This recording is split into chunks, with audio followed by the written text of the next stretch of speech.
Saudi அரேபியாவில் 2034 நடைபெறும் FIFA உலகக்கோப்பை கால்பந்து போட்டியின் போது மதுபான விற்பனை செய்யக்கூடாது என அறிவிக்கப்பட்டுள்ளது.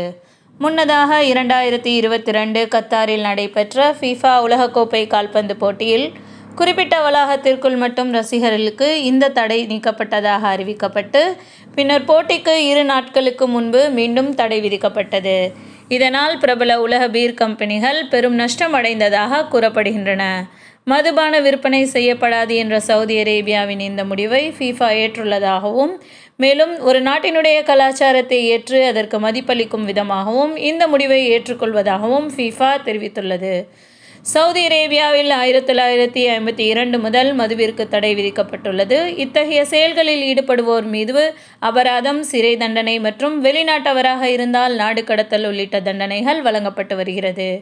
இது பற்றி விளையாட்டுத்துறை அமைச்சர் இளவரசர் அப்துல் அசீஸ் பின் துர்கி அல் ஃபைசல் கூறுகையில், சவுதி அரேபியாவில் 3 மில்லியன் மக்கள் விளையாட்டு மற்றும் போட்டிகளை கண்டு காண ஆர்வம் காட்டு வருகின்றனர்.